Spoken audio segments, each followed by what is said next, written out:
मनपूर्वक नमस्कार. मित्र हो, कविता नंतर फुलते, आधी आपण फुलून द्यावे लागते. कविता नंतर फुलते, आधी आपण फुलून द्यावे लागते. गाणे नंतर जुळते, आधी आपण गाणे व्हावे लागते. मित्र हो, जीवन गाढ्याच्या या आनंदयोग मैफलीत मी प्रवीण दवणे आपलं सहर्ष स्वागत करतोय. अध्यापक आणि विद्यार्थी, त्याबरोबर जिवलग पालक यांची ही एका वेगळ्या शिक्षण योगाची मैफल आपल्यापुढे सादर होते आणि त्याचं निमित्त आहे महाराष्ट्र राज्य माध्यमिक आणि उच्च माध्यमिक शिक्षण मंडळ पुणे ही संस्था. या संस्थेचे विद्यमान अध्यक्ष आदरणीय डॉक्टर त्रिकोणजी कुलकर्णी साहेब यांच्या प्रेरणेनं हा एक अतिशय सृजनशील असा उपक्रम सुरू झाला आहे आणि आज या उपक्रमाच्या 8व्या मैफलीत 8व्या भागात आजचं सूत्र अतिशय वेगळं घेऊन मी उपस्थित आहे. मित्र हो, या सूत्राचं मी नाव असं ठेवलंय, नवी क्षमता नवी शक्यता. म्हणजे काय आहे?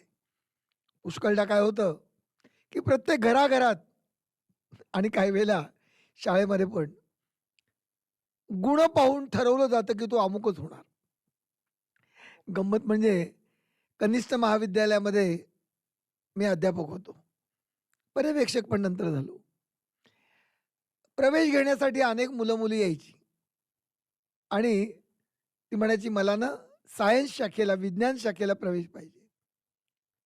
मग आम्ही म्हणायचो की तुझे भाषेचे मार्क चांगले आहेत, तू विज्ञान शाखेत का जातेस, का जातोयस? तर मुलं म्हणायची ठीक आहे मग आर्ट्स द्या. कुणीतरी म्हणायचं गणित चांगलं आहे, मग कॉमर्स द्या.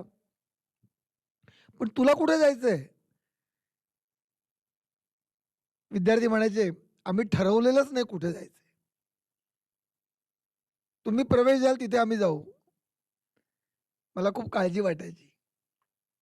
अहो साधं शहरातून बसमध्ये बसून जरी आपल्याला दुसरीकडे जायचं असलं तरी आपण सांगतो की मला इथे उतरायचंय.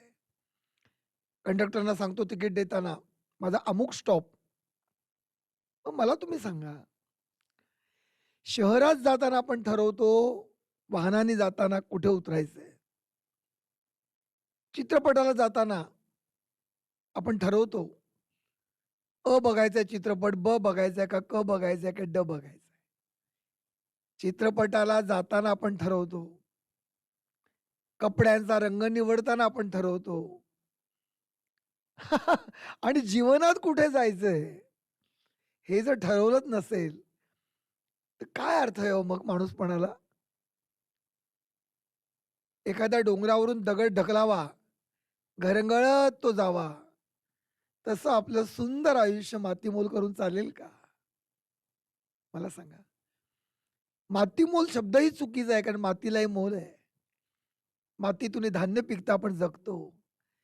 पण इथे या अर्थाने की जीवन आपण वाया घालवणार आहोत का? आणि म्हणून मी या तिन्ही घटकांना मी प्रार्थना करेन, विनंती करेन की आपल्या शिक्षणानं, आपल्या अध्यापनानं, आपल्या पालकत्वानी मुलांना शिकवलं पाहिजे की तू जाणार आहेस कुठे? काय व्हायचंय तुला? ठरवलेस की नाही? हे ठरवलंच पाहिजे. मी खरंच सांगतो एक मित्र म्हणून, योगायोगाने एक वेळ अपयश येऊ शकतं, पण योगायोगाने यश नाही मिळत. बघा, शिखरावरून खाली घरंगळत जायला रियाज लागत नाही, पण शिखरावर जायला मात्र लागतो. योगायोगाने दगड खाली येतो, योगायोगाने वर जातोय का? मग माझ्या श्रोत्यांनो, माझ्या मित्रमैत्रिणींनो, मी दगड माती शिखराबद्दल बोलतच नाहीये. मी बोलतोय ते शिक्षणाने आपल्याला दिलेल्या जीवनदृष्टीबद्दल. ती दृष्टी आपण घेतोय का? त्यासाठीच आजचा हा संवाद आहे. अनेकांना वाटतं अलीकडे की माझ्या मुलाने इतकं शिकावं की त्यांनी परदेशी जाऊन इतके डॉलरचं पॅकेज मिळवावं. प्रत्येक घरात एकच आटापिटा, की इतक्या लाखो डॉलरचं पॅकेज कसं मिळेल आणि न्यूयॉर्कमध्ये जाऊन, ऑस्ट्रेलियामध्ये जाऊन, रशियामध्ये जाऊन स्वतःचा फ्लॅट कसा घेता येईल. तो माणूस कसा होईल इकडे बघितलं जात नाही. तो रसिक होईल का? जीवनाविषयी त्याला काही प्रेम वाटते का? काय आहे? आपण जो व्यवसाय करतो त्याच्यामध्ये आनंद न वाटता आपल्याला कोट्यवधी रुपये मिळाले तर उपयोग काय आहे? काय उपयोग आहे? शेवटी पैशाचा आनंद असतोय मला मान्य आहे. पण त्या पलीकडचा आनंद जो आहे आत्मानंद, त्या पलीकडचा जो ब्रह्मानंद आहे, तो जो परमानंद आणि सच्चिदानंद आहे, तो घेण्यासाठी आपण आपल्या पिढीला आत्ताच जागं केलं पाहिजे. आत्ताच एक प्रकारचं आत्मभान दिलं पाहिजे. म्हणून या पिढीचं बालपण एखाद्या न पेरलेल्या बीजासारखं आपल्या हातात आहे.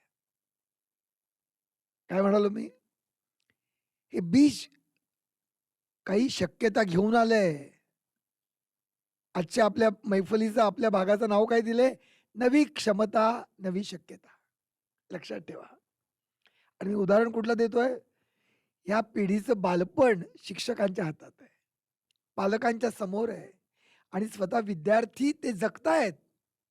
मग ती बीज पेरल्यानंतर बीज ठरवतं का? मी गुलाब की मोगरा, मी झेंडू का प्राजक्त, मी कोबी का फ्लॉवर, मी आंबा का जांभूळ, हे बीज नंतर ठरवतं का आधीच ठरलेलं असतं? मला तुम्ही सांगा. त्या बीजात एक शक्यता असते ना. पण आपण काय करतो? झेंडूला म्हणतो गुलाब हो. गुलाबावर डोळे उडवतो नाही. गुलाबाचा काय उपयोग आहे? गुलकंदा पलीकडे आंबा हो. काय चाललंय? पालकांना जे वाटतंय ते होण्यासाठी मुलं नाहीयेत. त्यांना काय वाटतंय? त्यांना स्वतःला कोण व्हावंसं वाटतंय? एक उत्कृष्ट चित्रकार, त्याला जर तुम्ही जबरदस्तीने डॉक्टर केलंत, तर तो दोन्ही नाही होणार. समजून तर घ्या. म्हणून मी विनंती करेल या भागात, विनंती म्हणा किंवा प्रार्थना म्हणा. मी एक सांगेन, निसर्गाकडून येताना तुमचं मूल एक शक्यता घेऊन आलंय, एक क्षमता घेऊन आलाय. ती जाणून वेळीच ती फुलवणं हे शिक्षण आहे. आणि त्यासाठीच उपक्रम आहेत. शाळेमध्ये आणि कॉलेजेसमध्ये, आपल्या महाविद्यालयात स्पर्धा असतात ना वेगवेगळ्या. का असतात? मी स्वतंत्रपणे बोलणारच आहे पुढे त्याच्यावर, नंतर केव्हा तरी. पण आज मी सांगेन, स्पर्धा म्हणजे नव्या क्षमतेचा दरवाजा ठोठावणं. वक्तृत्व स्पर्धा, मी वक्ता आहे का?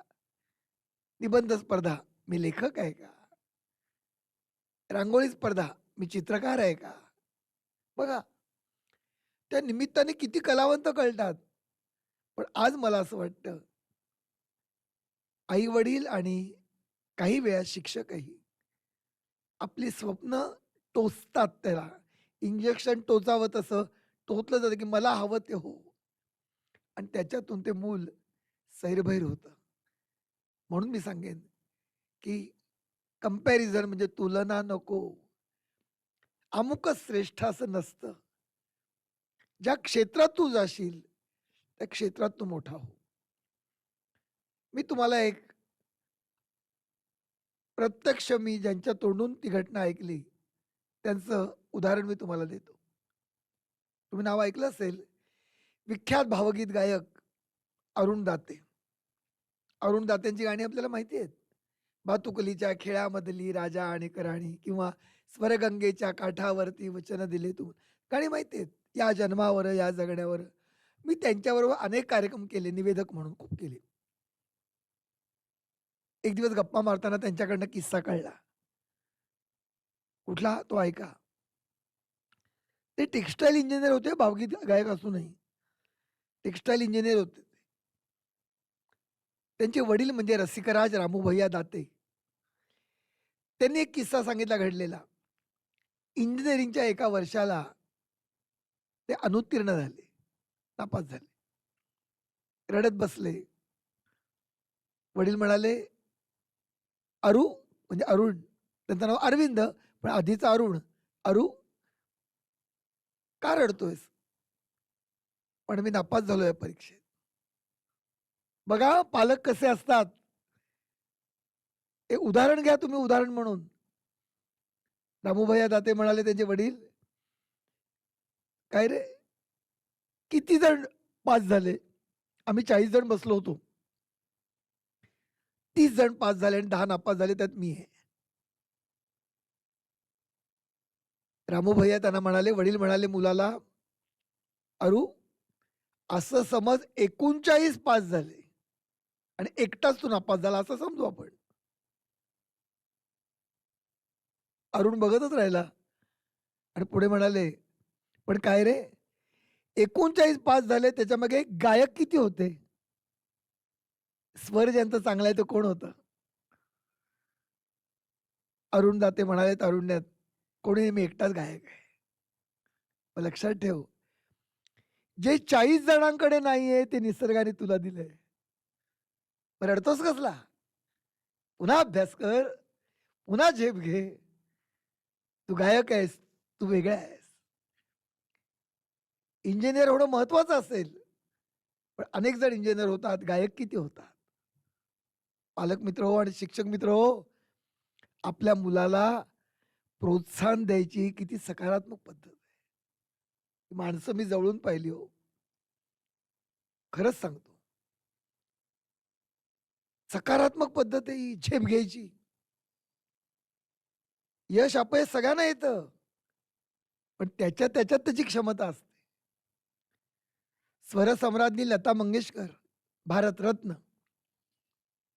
त्यांना एकदा विचारलं की दीदी, आपण गायिका नसत्या झालात तर आपण कोण झाला असतात?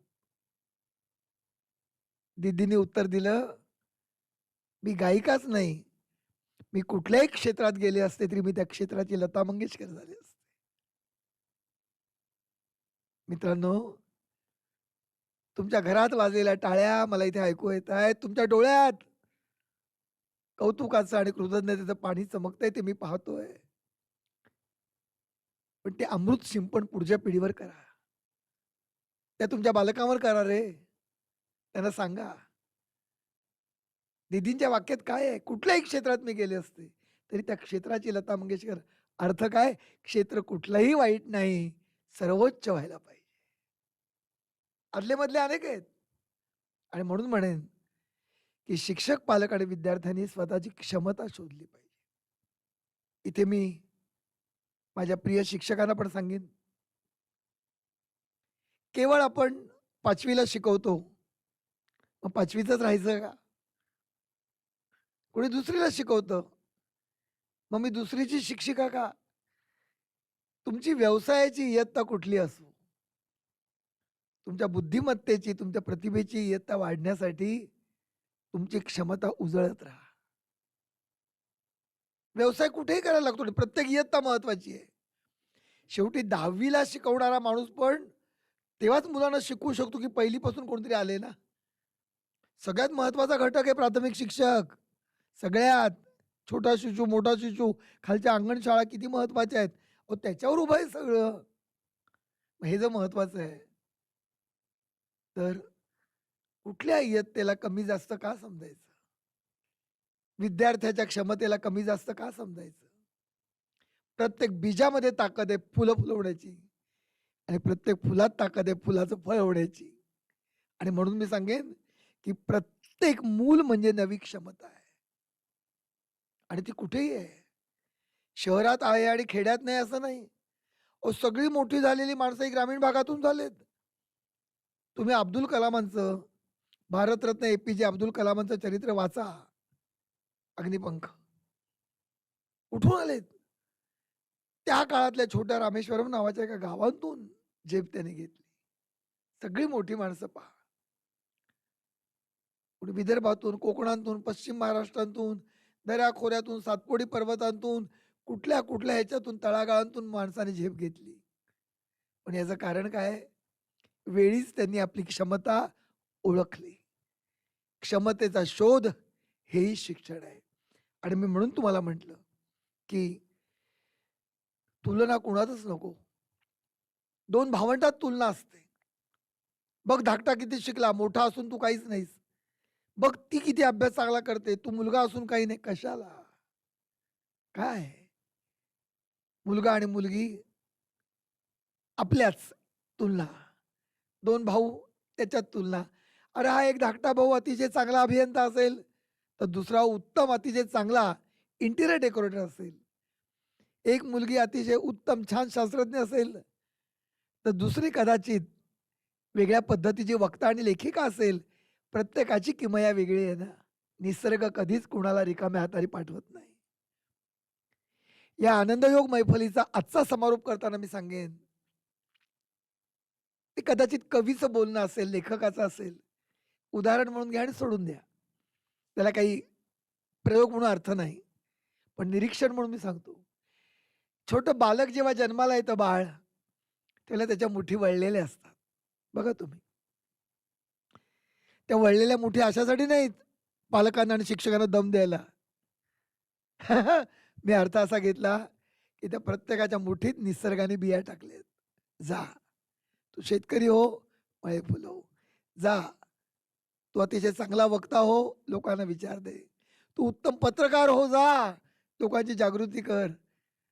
प्रत्येकाकडे कुठल्यातरी क्षमतेच्या बिया दिल्यात आणि मुठी वळल्यात आणि सृष्टीत पाठवलंय. पण आपण या मुठीतल्या बिया ओळखत नाही. आणि मग आपल्याला हवंय ते करण्याच्या नादात तो एक मनोरुग्णच होतो. धनोरुग्ण पालकाची मनोरुग्ण मुलं. हे चित्र आज आपल्याला समाजात दिसतंय. खरं सांगू तुम्हाला, नवी पिढी स्वतःच्या क्षमतेने भरारी घेऊ शकेल. आपण एकच करायचं, आपल्या पालकत्वाचा पिंजरा करायचा नाही, आकाश करायचं. त्यांना झेप घेऊ द्यायची. एवढीच मी विनंती करेन. मित्रहो, आजच्या मैफलीत इथंच आपण थांबूया. मनःपूर्वक धन्यवाद आणि अभिवादन करेन. नेहमीप्रमाणे चॅनल सबस्क्राईब करा आणि लवकरच भेटूया आपण 9व्या मैफलीसाठी. तोपर्यंत धन्यवाद.